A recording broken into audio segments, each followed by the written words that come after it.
জন্য তাদেরকে ধন্যবাদ জানাই এবং ধন্যবাদ জানাই এই জন্য দেশে যদি ইসলামী ন্যায় বিচার ইসলামের যে শরীয়ত মোতাবেক যদি দেশ পরিচালনা হয় দেশ থেকে অন্যায় দূর হবে ন্যায় বিচার প্রতিষ্ঠা হবে।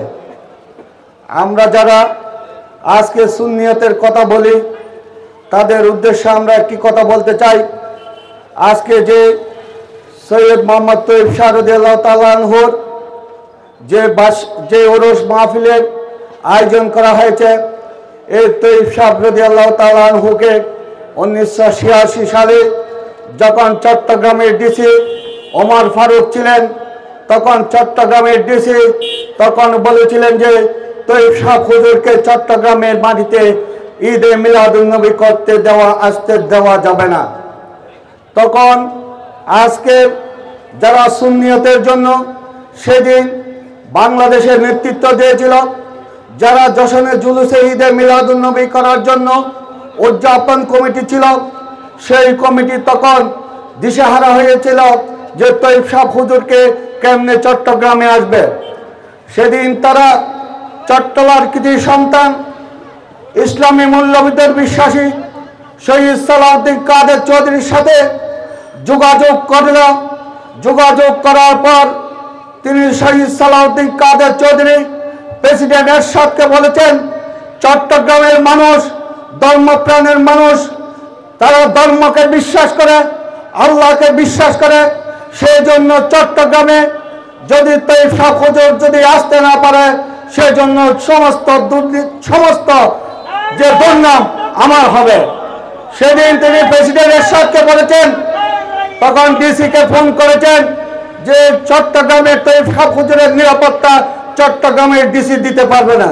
সেদিন সালাউদ্দিন কাদের চৌধুরী সুন্নিয়তের পক্ষে বলে যে সুন্নিয়তের মানুষের জন্য আমি সালাউদ্দিন কাদের চৌধুরী তৈয়ব শাহ হুজুরের সম্পূর্ণ নিরাপত্তা দিয়ে চট্টগ্রামে ঈদের জশনের জুলুসে ঈদে মিলাদুন্নবী পালন করার জন্য সর্বদায়িত্ব আমি সালাউদ্দিন কাদের চৌধুরী নিয়েছি।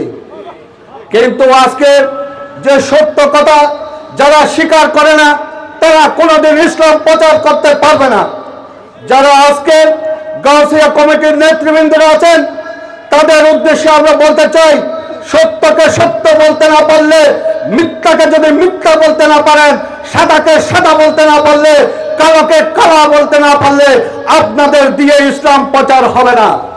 দীর্ঘ 17টি বছর এদেশে যখন অন্যায় অত্যাচার নির্যাতন নিপীড়ন ন্যায় বিচারের যখন যে ন্যায় বিচার ছিল না তখন কিন্তু আপনারাও তাদের সাথে তাল মিলিয়েছিলেন।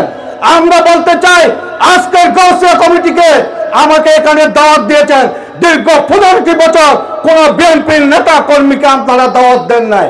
আজকে আমরা বলতে চাই আগামী দিনে আপনারা গাউসিয়া কমিটি যে কোনো অনুষ্ঠান করবেন আমরা সর্বাত্মক সহযোগিতা করব আপনাদেরকে, কিন্তু আপনাদেরকে মন মানসিকতা বদলাতে হবে যে আপনারা সুন্নিয়তের জন্য এদেশের ন্যায় বিচারের জন্য ইসলাম প্রচারের জন্য আপনারা কারো লেজর বৃত্তি হবেন না।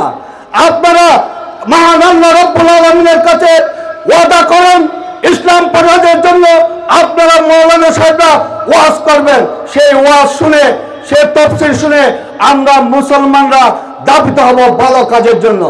আগামী দিনে আপনারা যদি কোনো ওয়াজ মাহফিল করেন আমাদের মতো রাজনৈতিক নেতাদের বক্তব্য দেওয়ার জন্য আপনাদের মঞ্চে রাখতে হবে না, আমরা আপনাদের সামনে দর্শকের সারিতে বসে থাকবো। তার কারণ আপনারা কোনো রাজনৈতিক নেতার যদি এখানে স্থান দিয়ে থাকেন তাহলে আমি মনে করব আপনারা ইসলাম প্রচারের চেয়ে মনের ভিতর ভয়ে কাজ করে যে রাজনৈতিক নেতাদেরকে আপনাদের মঞ্চে বসাতে হবে। এই পরিহার যেন অতীতে যেটা ছিল সেটা পরিহার করে ভবিষ্যৎ কোন রাজনৈতিক নেতৃবৃন্দদের আপনাদেরকে আমরা এমনি দর্শক হিসেবে আপনাদেরকে সহযোগিতা করব এই আশা ব্যক্ত করে আমি আমার বক্তব্য শেষ করছি। খুদা হাফেজ। বাংলাদেশ গাউসিয়া কমিটি জিন্দাবাদ। আসসালাম।